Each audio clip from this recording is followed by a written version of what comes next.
Welcome back to the Purpose in the Youth podcast. Today on the show, we have Alexa Curtis. What's up? Hello. Thank you for having me. Absolutely. Welcome to the podcast. Is this your Thanks. first podcast? No, this is my second. I'm Second? so pumped. Yeah. Damn, I thought I was going to be lucky number one. Almost close enough. That's okay. It's okay. Who is Alexa Curtis today? How young is she? I am 19 years old. 19? Yeah. You're a youngin'. Yeah. You're a youngin'. I like it that way. Okay. What does she do today? So I am a teen influencer and I run a full-time site for teens called A Life in the Fashion Lane. And then I also have a nonprofit for teens on social media and mental health.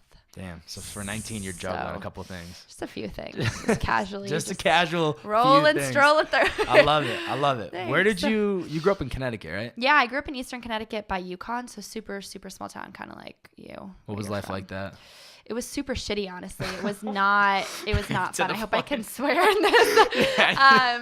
It was. I love the honesty, like just straight, like didn't like. That's why I love podcasts. No, it sucked. I was bullied. I had no friends. It was this town that was so by the books. It was like college, finish school, go to college, get a job that you hate, move next year to your parents. And just from like age 13, I was like, this just isn't me. Yeah. So kind of trying to battle that up until I decided to drop out of high school when I was like 16.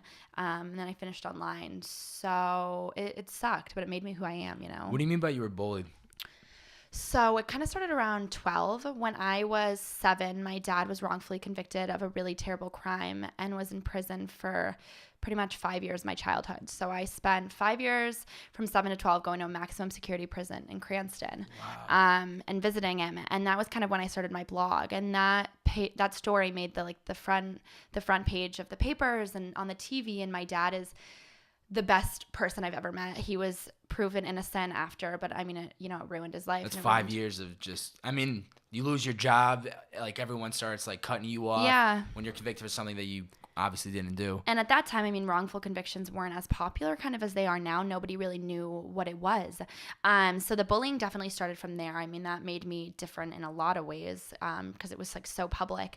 And then just in terms of when I started my blog and that, it's a small town, kids know what you're doing. And it was like on the internet and I had no followers, but like that just gave kids a reason to be like, you're weird. Why do you like clothing and that kind of stuff? So there's just a lot that went on that was really rough. But again, it made me it kept pushing me to follow my dreams. So is that why you dropped out of high school then? You just couldn't deal with the pressure of people, or did you what was the reason for that? Yeah, it was a bit of both. That's a good question. I honestly dropped out for the most part because I wasn't going to make it to college. I was pretty much failing out. I had straight like C's and D's, and then I had like 1A in English. And at that point I was making like $50 a week doing social media. So my parents were like, what are you doing? You don't even, and it wasn't even the fact that I didn't try. I tried. I couldn't do it. Nothing in school made sense to me. So that, along with I think the pressure to fit into this mold that I knew I wasn't a part of, at the same time trying to like go to Fashion Week and follow my dreams and write this blog. And I just was like, I was fed up with it. I was fed up like getting depressed and feeling so anxious and like not knowing what was next for me because I felt like I had to go to college, but I was like, how am I going to go to college when I can't even pass high school? Yeah. Ah, man. So it was rough.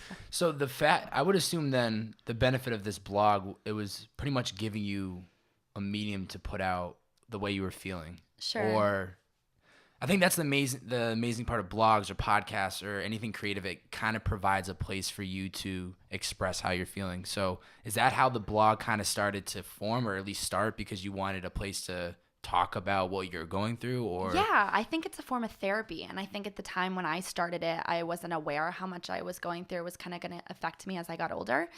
So I really am kind of grateful with the fact that I started it because I can go back and I can look and read through everything that I was dealing with and like the fact that I never gave up. And I remember the times I would go into school and I'd written a blog post and like got bullied over whatever the post was. And I'm like, I can just look back and see like I still clicked publish. Like I don't know why. I don't know what kept me wanting to like push for this, but I just kept doing it. So I think like writing and speaking about things, whether you're like telling people or not, can just be like really therapeutic. Yeah. It definitely can be therapeutic for anybody. Yeah. Why a life in the fashion lane? Why the name of it? Well, initially when I started, I was so set on I loved acting. So I kind of wanted to be an actress. I kind of was into modeling when I was like 12 or 13. And my sister actually helped me come up with a name. And I remember she used to live in Staten Island in New York. Yeah. And she was married. And I was there, and we were kind of thinking about, I remember the only girl who had a blog at that time was like Tabby Jevinson, who started like Style Rookie. She's super successful now, and she was the same age. And I was just really into fashion, and I loved the idea of kind of being able to express yourself through clothes. So we kind of just like both were like, how about like fashion lane? And then I was like, oh, honestly, it's really like cute. Like, oh, I like this. So kind of went on Blogger, just like put it in as like a life in the fashion lane.blogspot.com and just like started writing. And this was, okay, so you're 19 now. So how long ago was this? That was, I say, well, oh God, this was, in my head, it's like 5 years, because I started when I was like 13. But I was like, it was September. My birthday was in October. So I was like 12, almost 13. That's a young age to start blogging. Yeah. Like I feel like you were, like that's pretty impressive that you were already starting to blog at such a young age. I feel like 15, maybe 16 would be probably an average time or age when a lot of people are kind of going through that transition in their life where they're growing up and they want to start. But to be putting out content like that at a young age, I mean, had to show you something that maybe like there was something that you could do with it. That's the thing. And that's the thing is, I think that's different about the industry now, is like having started at such a young age and having, I guess, kind of known I was different at such a young age, it makes you realize how important, I mean, definitely, I know we were talking about earlier, like consistency and just really staying like true to your brand and like watching it evolve. And as it does evolve, that's a great thing, but also like staying true to that initial message. But I mean, it was like, I was not into sports. I was not into, like, I didn't get invited to parties, so I wasn't doing cool stuff like other kids. So for me, that was really the only thing I had to do, was like go to Fashion Week when I could, 2 times a year, and write this website. So for me, that was the only thing that I really had to do in my free time. Yeah. So I wasn't making any money initially, so it was just fun for me. I loved writing. And that right there is the key. That's how you end up winning, is because you didn't start the blog saying, "Oh, I can make this cool blog and make a lot of money." It was, I'm going to do this for myself, and along the way, maybe it'll make me money. And I mean, I wish I had even had that mindset, because I feel like I would have been making money a lot sooner, but I didn't even think, I mean, when you're 12, you're 13, it's just like you want to make money. You don't even think about making money. I remember I had my like $5 allowance. You just want to go spend money on food at like Friendly's or like the restaurant. I know. That's literally, we would go to Friendly's. We'd go to like the burger place. We'd go to Applebee's. That's all in my town. McDonald's. That's all where your money was going. And it was all it was like my mom when she'd give me money. So I never was like, you couldn't monetize back then. YouTube, nobody was on YouTube. We barely had Twitter. There was no ads. Everything was so authentic and organic. So it's just weird to look back and think, like, what was the world like when you weren't being thrown content all the time, when, ads didn't clog up things, when you could watch a show and there was no ad, there was not really a commercial, you know what I mean? But money was never even like a thought process for me, which I think is kind of cool. That is. Yeah. Because money, we all want to make money, like some way, shape, or form, but it's the idea of doing something because it's going to make you money versus I'm going to do this and hopefully it'll make me money. That's like the difference. You know what I mean? And I think so many people, the minute somebody's like, I want to be a blogger, I want to be an influencer, I want to get rich, I want to get famous, I'm like, you've already failed. Yeah. And like, I have no bad feelings about saying like, you've already failed. Like maybe I'm the only one that's going to tell you you've already failed, but like, that's not a mission. That's not a statement. Like, there's a reason. Yeah, people don't understand. There's a reason people become influencers. Yeah. Like, they didn't wake up one day and they had 100,000 followers on Instagram or whatever social media. Like, it doesn't just happen. There's a reasoning, whether they're putting out this type of content or they did something. And usually that even stems back to years of practicing, whether it's creating vlogs or like yourself, like putting out daily blogs. There's a lot more going on behind the scenes that when people see this person rise up to the top, they think it just happened in a blink of an eye. But there's so much stuff behind the scenes. I mean, even like, writing a blog, even doing a podcast, there's so much stuff that people don't see behind the scenes. Yes. And that's why I think this podcast is awesome, because I like being able to hear everybody's story and like know that a lot of what is on the internet isn't real life. You know what I mean? Yeah. And it's so funny you say that, because even I think I was trying to do the math the other day, like an hour-long podcast on the back end for me with editing and doing this and reaching out to the guests and then researching. I would say an hour podcast, I could be wrong, is anywhere between like 10 hours. Oh my I would God. say about 10 hours God. of time. Damn. And yeah, but the thing is it doesn't, 10 hours is a long time, but it doesn't feel like that, because when I'm working on it, it's like this flow state. I'll have a coffee, I put my phone to the side, and I just get so invested into it. And then all of a sudden I look up and I'm like, damn, the time, it's already, it's passed by. And I think that's the key, when you can get into those flow states and enjoy whatever you're creating or whatever you're kind of doing. That's when you can really enjoy it. That's the best part, I think, about being in a creative field and being an entrepreneur, is you have the power to do whatever you want to do. You know what I mean? Yeah. And being able to do something that's like voice or it's visual is like, even as something as simple as like putting a filter on something and just seeing the beauty of something transform, like editing a picture and editing a podcast or a vlog or a song, or even, you know what I mean? And it's just like the beginning product to the end. But I don't know, that might not be something that I think a lot of people are interested in. But when you've got that creative mindset and that vibe, like that's just what you're always attracted to. So it's not like work. Yeah. And I also too think it's important for anybody doing like creative is that there's no wrong or right way. Yeah. You kind of just have to go with stick to your gut, follow your heart, and then whatever works, whatever doesn't, you kind of just like adjust and you figure out along the way. Yeah, it's all trial and error, Yeah. I mean, that's just how it works sometimes, but that's it. Was there ever a certain blog post that like blew up, you feel, or was like the one that has really helped you get to where you are today? There's been a few. I would say probably the most important one is one I did when I was like 16, when I modeled from 14 to 16, and then I wrote this post called Role Model or Runway Model. And it was, I had modeled and I had a really severe eating disorder and just had so many body image issues. And I always, for some reason, just growing up, I always battled with my mom with things. My mom's from England. She's very old. She's like very traditional. And I battled with her on everything from like wanting to start the blog, wanting to be a model, wanting to do this creative stuff. And she was always really critical on my body and what I looked like. And that's not at all why I battled this eating disorder. But I remember wanting to publish this post, and I remember my mom reading it, and I could just see the look in her eyes like, oh my God, what is this chick doing? Like, why is she going to do this? And why is she doing this? But for some reason, my mom was like, I think you should publish it, even though I saw kind of like the fear, the everything behind her face. So I published it, and I remember I posted it on my Facebook, and it just went crazy. It got picked up by other publications. And it was really because I just had no shame in saying what this world was like and what I did to try and maintain this image.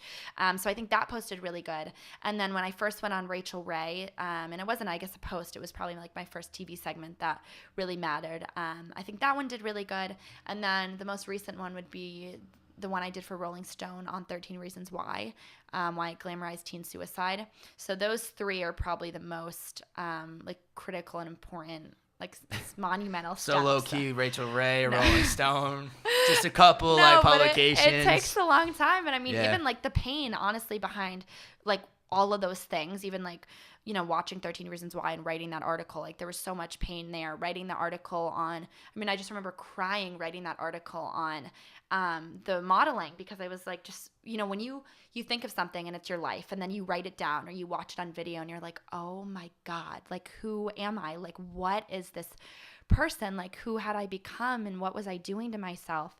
And that's a really scary thing. But at the end of the day, it's like, if you've got that message to try and help other people, and that initial post I wrote on the modeling, the amount of girls I got and their moms emailing me was like, oh my gosh, I still even remember just being shocked. And the girls I had from my high school emailing me being like, I didn't even know you were dealing with this, but I was dealing with it. And I was like, that's when I transformed to get more into like lifestyle and being more of like a lot more of like the self-love and the body image stuff. Because I was like, if I had known that there were this other girl who messaged me in my high school dealing with this when I was in high school, like I would have known there was somebody else. I would have felt better, but everybody's too ashamed, So it's like she had to email me after, and all these girls had to email me after, but it's like, I wish I had just known. And that's what I want people to know, is it's like somebody else is always dealing with what you're dealing with. Nobody wants to actually step up to the plate and actually voice their opinion. Exactly. And actually say like, this is how I feel. Yeah.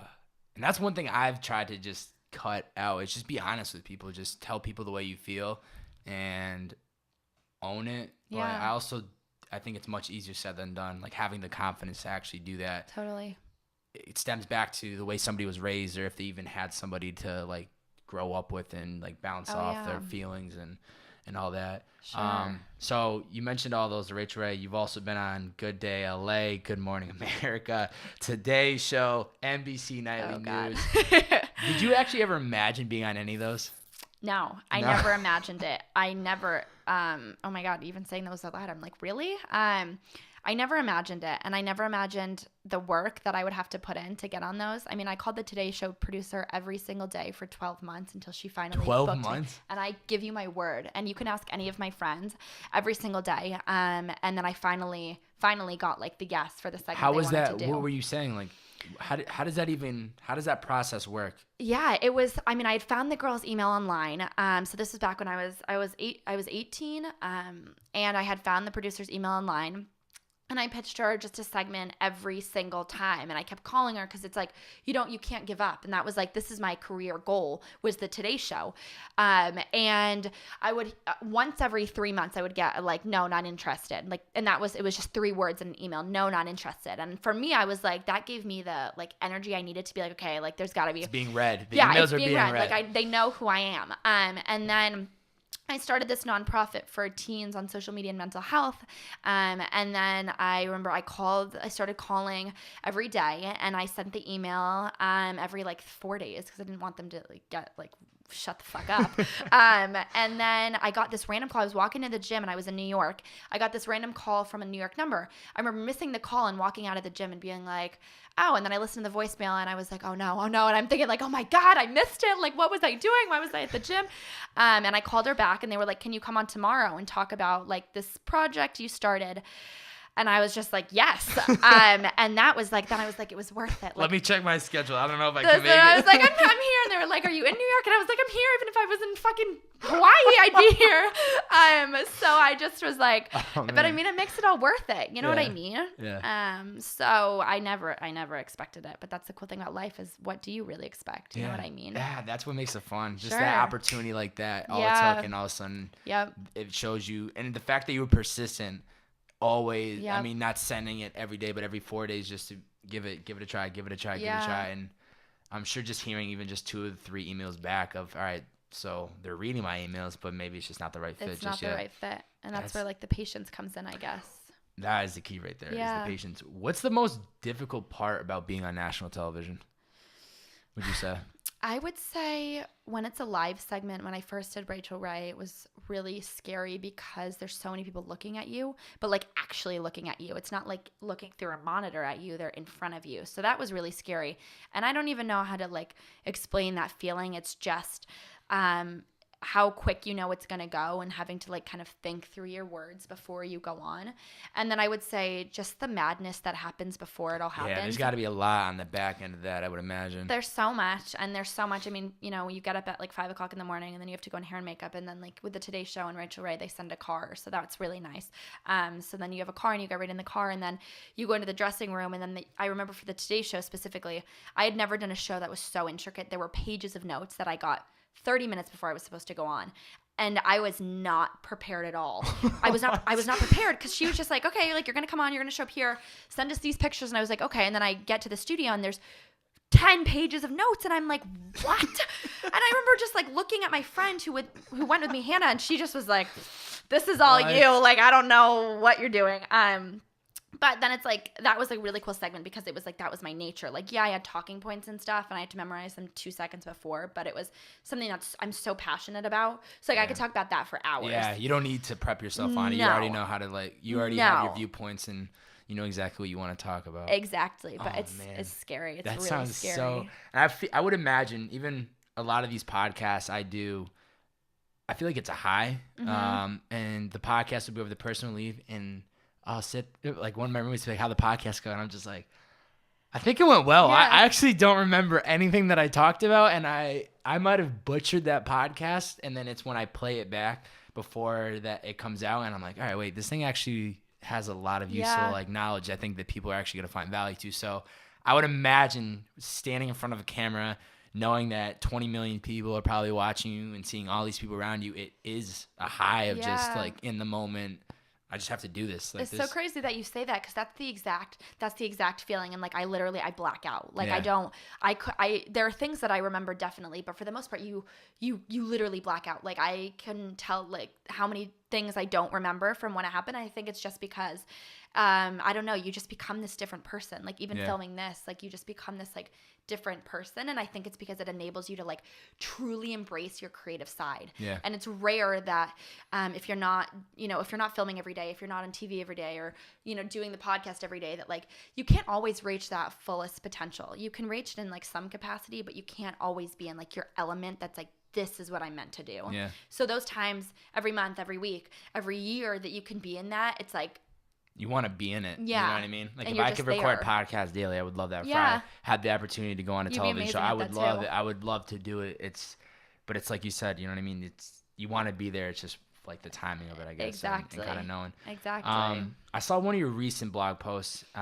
It was about being turned down from a Warner Brothers producer about starting your own TV show. Obviously, you weren't happy with the outcome. Mm-hmm. What was something positive that you got out of that? What I got out of that, and what was how about this? What was the TV show pitch, and then what was a positive that you got out of being denied? Yeah. So the pitch that I had, I was initially pitched a show when I was 16 from MTV, and they wanted to follow a few like up and coming entrepreneurs, and then they couldn't end up finding the other teens at the time that had like full-time companies, like kind of like I was running. So it was that initial show that I still think would be really captivating, like kind of True Life Meets the Hills. So that was the show. And then I also had one I did that had been pitched to me after the MTV one, which was just to kind of like follow my life and everything, all the TV stuff. Both of those were very much turned down. But what I did learn is that being told no, you have to work your brain to make you want it more. Like it has to.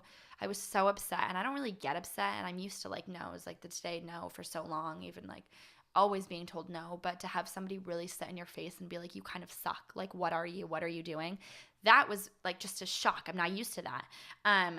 And so it took me like 4 hours, and then I just kind of like thought about it, and I was like, no to you saying no to me. Like you said no to that idea. You didn't have to make me feel like I was like worthless, but you said like you didn't, you know what I mean? So it was like, that just made me want it more. So it's like, and maybe, is there always a little bit of good advice that comes out of every no? Like, yeah, like he did give me one piece of advice that was really good that I am thinking about, like, which was just to get like somebody else to be a part of it if I was ever going to make it happen.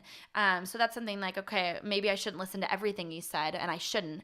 But that like little hint there was like a glimmer of, okay, I can see it if it was done that different path. So just reworking your brain to not let the no's kind of destroy you. Yeah. I try to let that stuff fire me up. Like if somebody doesn't either understand the vision I'm trying to go for, or they're not connecting with what I'm trying to do, it's like, okay, well, that's fine. Like I almost want to be so successful to make them regret not wanting to either collaborate for a podcast or to do this or do that, and be like, damn, like I should have reached out to this guy. Like why didn't I listen? So I think you can always find something from a negative situation. It's all perspective. This is kind of what I was trying to get out of that question. I knew clearly that was not a moment that you enjoyed. And I think what's awesome is that you actually just blatantly put up a vlog of you crying to the camera and just showing people like what you were going through, though. You know what I mean? Like that's all coming back to you having the confidence of not caring. Sure. But then not knowing that one person that might have saw that was like, damn, like shit, why am I complaining? Like if she's doing it, I can do it. You know what I mean? Like you don't know how the content that you're putting out is influencing, helping others. Yeah. And I mean, I haven't had a YouTube for that long. So like those videos, I don't really have that many views in any of them, but like there's definitely been a few that I've gotten like more views than other ones. And those are the videos that are just so raw and like real. And a few people after, a few of my friends, when I called them after, and they were like, you should just make you want it more, because you can, when you finally have a show or you have this. So like I kind of wish I had that perspective you were just saying you had like initially when it happened, because it should have made me want to, in a year or 6 months from now, go back and be like, oh look, here's my show, like screw you. But I think it was just that initial like thought process that it's like sometimes when you kind of have those subconscious thoughts too, I think being an entrepreneur and working in this world, you're always kind of like, what's next? Like you get scared about it. And when you have to like financially support yourself too, that's a scary thing. That's like, even if you have a ton of money in the bank, and even when you're doing so well, there's that fear in the back of your mind that's like, I might be that 12-year-old kid again who has nothing, and my dad's gone, and I don't like sometimes having that like fear in the back of your mind, you know what I mean? But that's something that like as you get older and you get more established, you get over. But I would like in a year from now to be able to just go back to him and be like, look, like you were so wrong. You didn't want it. So wrong. And the other thing too is just people won't always see the vision that you see. Yeah. You know what I mean? Before I even launched this podcast, I literally could pan out seeing all these different types of people, and you can only try to sell it, but you can't. You know what I mean? Because at the end of the day, people are gonna say, okay, it's $1 million idea. Now show me. Yeah. And execute, do it, and then come back to me. So you never know. That producer could end up, if you started doing, like, if you found a way to get it going, and then you're like, look, this is what I was really envisioning. Then they see actually the vision, and then maybe they back it. Yeah, I think a lot of the time too, it's like it's trying to get people to give you a chance, but it's like what you like, kind of like when we were talking before and what you said. It's like then I think about it and I'm like, when that does become really successful, would I really want to go back to him though? I don't think so. Like, I feel like you want to find people, even your friends, the people in your life, you want to find people who like support you from the beginning, who see you as something bigger than that one idea. So like that TV show, when I get that, or if I got that, that doesn't define me. That's just a part of this bigger picture of things. And the fact that like he didn't initially see that, he didn't see where this was going in any capacity. Like you don't get my mission, you don't get me. Yeah. And you don't want to be in business with somebody who doesn't get you. I mean, I feel like I'm seeing stories all the time of these celebrities and these performers who get stuck in these contracts with, you know, these terrible contracts with people and producers and agents. And that's something that I would never want to put myself in, because when you're creative and you give up that power, that's somebody even scarier. Just hold you. They're like dangling you. They can do whatever they want with you and tell you what you can and can't do. Yeah, that's like, that to me seems like the worst situation possible. But then these people are young. They've never seen this type of money. Then somebody hands them a $2 million contract. Yeah. If they were never trained, or if they don't have anybody overseeing like the actual legality of what this contract is, they're gonna sign it. Just seeing the numbers they're about to get. Yeah, you always gotta read the fine print. Yeah, you sure you don't know what's coming. Get yourself a good lawyer. I'll tell you that. Whenever I get into a situation, I will pay for that good lawyer, just because of knowing worth it. You do not know what's gonna happen. Absolutely. Recently you launched Mint, is that what it's called? Yeah. What is that movement all about, and what's the vision for it? So I started that last year after I spoke at a conference in New York on social media and mental health. It was called Talkspace. It's really awesome, like online therapy program, and they have this huge conference. So I spoke, and I was like the youngest person on the panel. And just after I left, I was just like, I just got to do something, like just being on that panel and hearing how older people are also getting affected by social media. And I'm always affected by social media in both positive and negative ways. So this guy came up to me after, and I honestly thought he was hitting on me, this older guy. And I was just like, oh my God, no. I just was like, literally just like looked him up and down and like started shaking my head. And he just came and approached me and he was like, look, I think like you really say some great points. Like, I have 2 daughters. If you are doing anything in the Boston area, like please let me know. I'd love to be involved. And I was like, all right, like whatever. Took his business card. Ended up getting lunch with one of the girls who I was on the panel with, who used to work at CNN and then this anti-bullying thing, this platform called Whisper. And I was like, what do you think about, like, you know, dare for social media? And we kind of like brainstormed some ideas, and I was like, let's just do a panel. Like, let me just start putting panels together in schools, having no clue how hard it would be to get into actual school systems. Oh, I'm sure that's some loopholes. To happen. Oh my gosh, it's terrible. And then I emailed Steve, who's my business partner, and was like, I've got this idea. I'm thinking about putting panels together. Like, what do you think? So then we got like lunch the following week in Boston, and we just started to like brainstorm ideas, and we started like doing some research on like suicide rates in areas where suicide is the highest, and teen cutting and sexting. And then I emailed a few schools and just was like, would you want to have myself and my business partner and one other person come in and talk about how social media is affecting, you know, kid brains? And then we heard back from a few of them and booked a few school talks. And then over the past, it's been it's been about a year now. We just applied to be an official nonprofit. So we went through with incorporating that, and we're building on a curriculum now to hopefully sell to schools. So we really want it to be the Dare for Social Media, something that every school has to teach. Yeah. So it's been interesting. It's something so different than I ever expected doing, and it's physically and mentally and everything kind of draining sometimes, just because there's so much work with schools, there's so much work with nonprofits, the space with kids, but it's the feeling that I get, even if I'm not even being paid to talk, when rarely we are being paid, that is like, that's that high, that's this, like, this is why I'm doing it, because go on TV and I make a bunch of money, but I don't feel like I'm helping somebody, and I need to feel like I'm helping somebody directly, or for me it's not even worth it. No. And that's the tough part about social media, is that it's good and bad. Like, there's obviously good and bad things.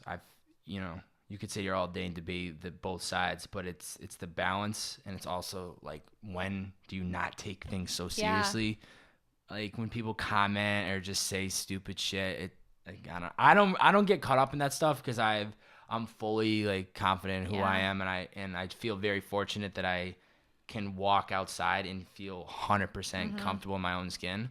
But I know there's people out there, because at points in my life I wasn't so confident. Yeah. So it's harder to think that now, where I was 10 years ago as a kid, that same that same person now has a phone on them at all times, with this constant like flipping through Instagrams and all the social medias and seeing all this media of like what you should be doing versus what you shouldn't be doing. Yeah. And there's like, we're trying to hit that key demographic, kids who were like I was, who are, affected by the internet, who feel like they feel sad about themselves or their bodies when they see something on the internet, especially in relation to like Instagram.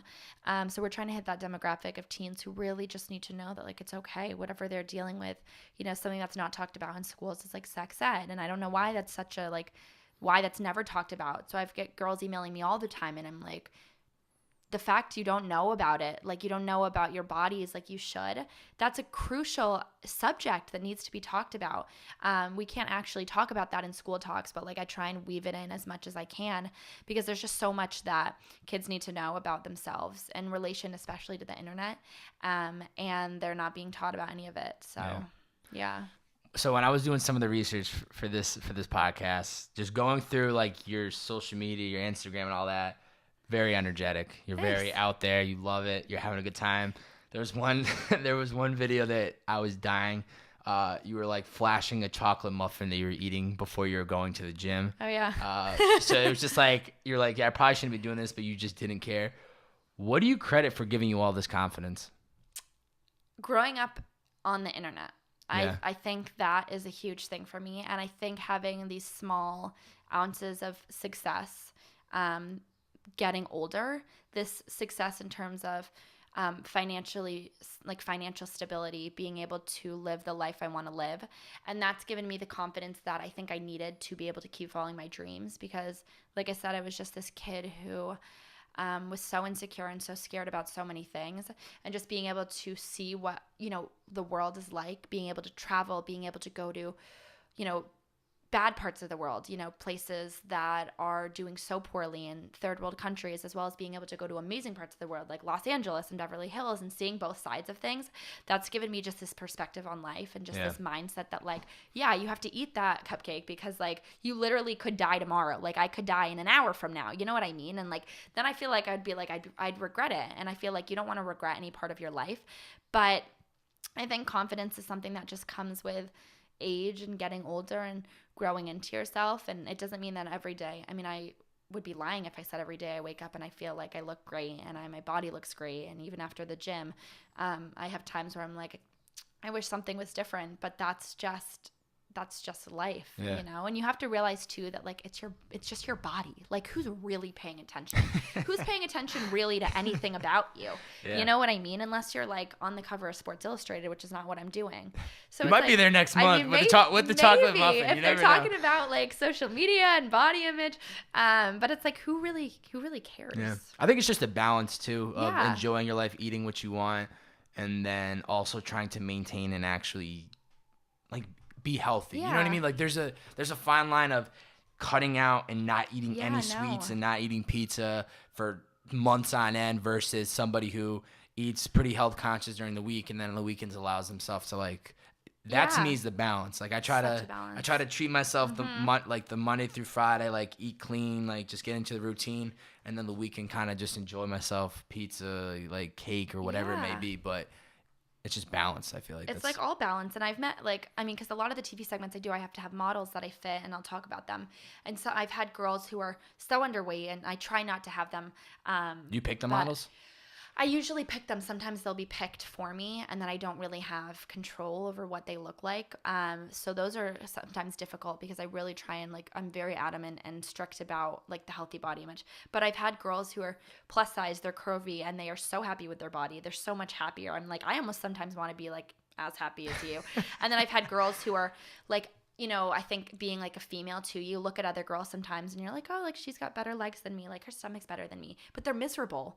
Like, you know what I mean? So it's like, even when I think like I've had both sides, I've had the body that I have now and eating what I like. And if I restricted and did stupid shit, like, yeah, I'd be skinnier and I'd probably maybe be happier. But then I know when I used to do that stuff, I was miserable.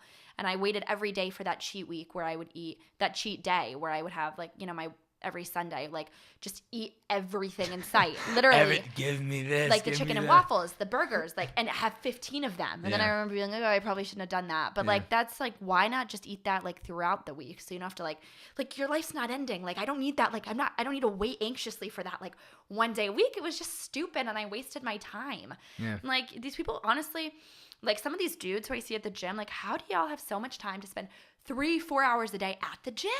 I don't know. And then like they've got the shake and they've got the red colored juice. And I just am like, I'm stressed looking at you because like, how do you have the time to like manage all your macros, whatever that even means? I don't even know what a macro is. The macros, the micros. Oh my God. Oh God. I don't even know. Yeah. It's just a waste of time in my opinion. Yeah. You know what? But if it makes you really happy, go for it. But it's just like if you're doing it excessively, then I mean that's obviously unhealthy. Yeah. If it makes you happy, that's the thing. If it makes you happy, then do it. If it doesn't, then you probably should stop and change it up. Probably. That's where the problem lies. Yeah. People that are listening and haven't gotten the opportunity they've been looking for, what would you say they do? I would say that you write down where you want to be in 3 years from now, 5 years from now, and 10 years from now. And I say, like, you have to have a journal. You've got to write this stuff on paper. Like, no iPhone notes, no YouTube, no Instagram. You've got to write this, and you've got to be the person who's looking at it.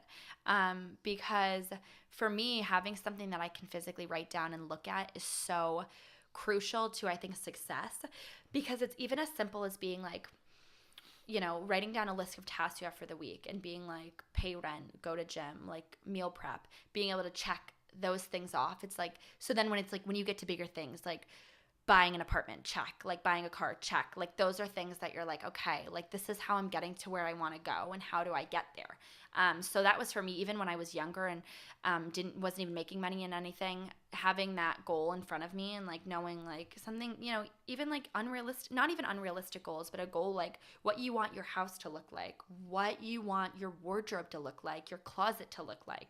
That just like gives you inspiration to be like, you got to be thirsty for it. You know what I mean? And if you stop dreaming, if you stop giving yourself the energy you need to like succeed, you're not going to get any of those. But if you're looking at it on paper, it's almost like you'd feel like kind of crappy being like, I'm too lazy today to like think about what it's going to get me to get that closet or that car or that house. So writing it down is, I think the power of visualization is it's so true and it's so powerful because when you can actually see where you're trying to go and you remind yourself daily, it helps you make better decisions. And it's also, I'm trying to think if it was a podcast I heard this in or what, but the person said, discipline is remembering what you want in every moment. So when you have like these dream boards and you have like these checklists, you're constantly reminding yourself, what's the greater purpose? And a lot of people get caught up in just the day-to-day grind. When you do that every day for a week, 2 weeks, 3 weeks, 3 months, 10 months, then you're finally like where you've been trying to get to. Yeah, and you don't have to be an entrepreneur to do it either. I mean, you can be, you know, working any job and you still, like everybody has dreams, you know what I mean? And Absolutely. Even if you're in a office job 9 to 5, like that doesn't mean you don't have hours before and hours after to make your side hustle, like your dreams, your aspirations like come true. You just gotta stick with it and write them down and keep them in your view. Yeah. If you wrote a book today, what would the title be? Probably Life as We Know It.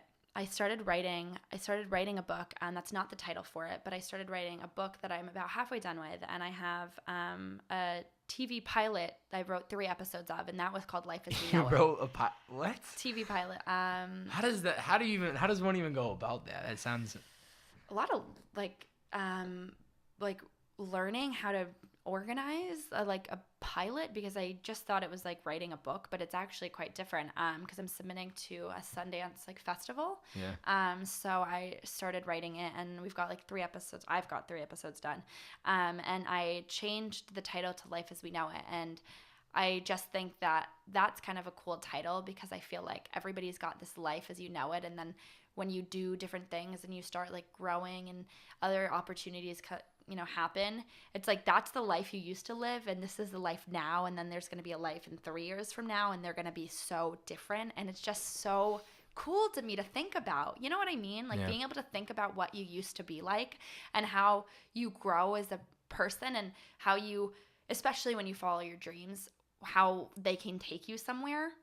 I don't know. It's cool. So that's the name of it. Life as We Know It. Yeah. I like that. Thanks. So that's the pilot then that you were pitching for, I'm assuming. No. So the pitch that I had, I kind of kept that under wraps. I didn't really tell that producer. I mean, he would have definitely hated it anyway. But the concept of that is kind of based on my life, but a little bit more fictional. And this girl has these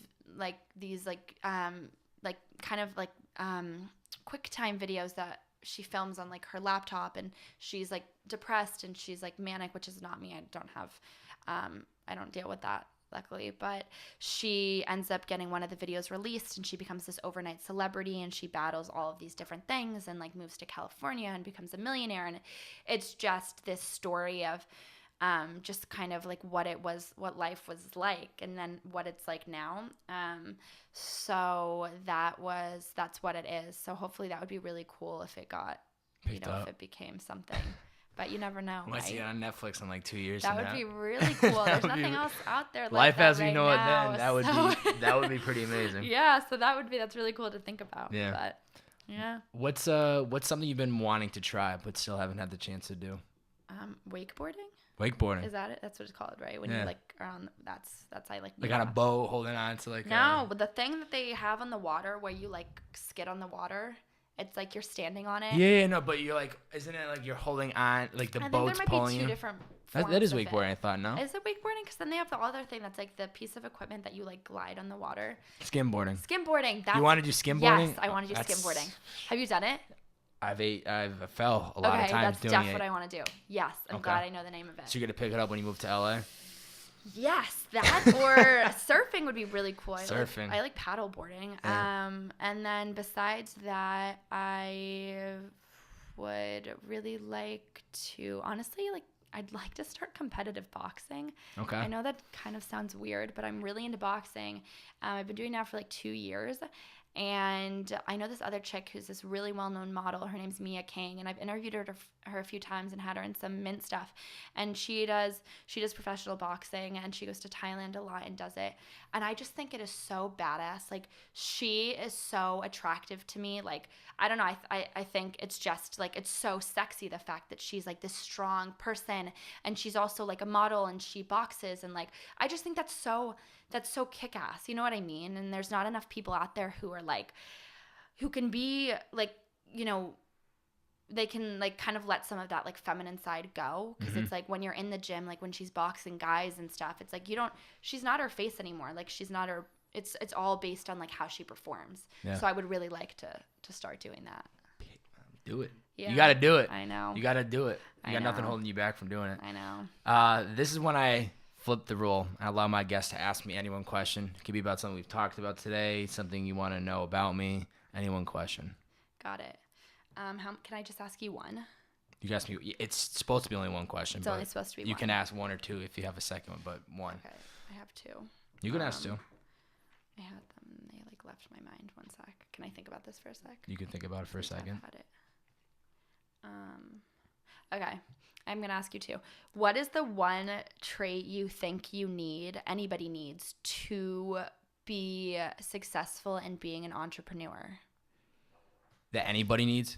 If you want to be an entrepreneur, like what's the trait you have to kind of have? That's not even a question. You need to be able to communicate with people, and you need to be good at it. it goes back to what sometimes I wish I would record like the podcast, the pre-podcast, because there's so much gems that get dropped. What people don't realize is that I'll spend maybe 30 to 45 minutes with every guest before we start recording, just to get the energy going. And there's like so much that is like talked about. I'm like, damn, do I stop talking so we can get the podcast going to like record this? But we talked about it a little bit earlier, but just the idea of communication and being genuine. And, you know, it's very easy to tell when somebody is reaching out and they're reaching too far and they expect that you're just going to hand them everything. Yeah. And I think when you can learn the balance of knowing your place and knowing when you shouldn't be asking for something. And of course, Gary Vee always says like, give, then jab, jab, jab, right hook. I completely agree with him. And if you can, I swear, if you can just learn how to read people, how to communicate with people, understand people, relate with them, you can accomplish anything within entrepreneurship or just anything in life.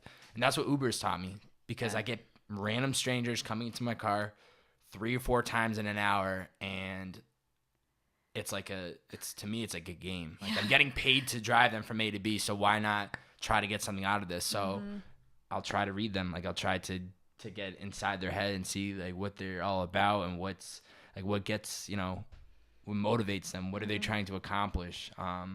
Because I know that is just training for the podcasting when I'm having conversation with people, for when I'm pushing you, when I know I shouldn't push too far, when I should pull back a little bit.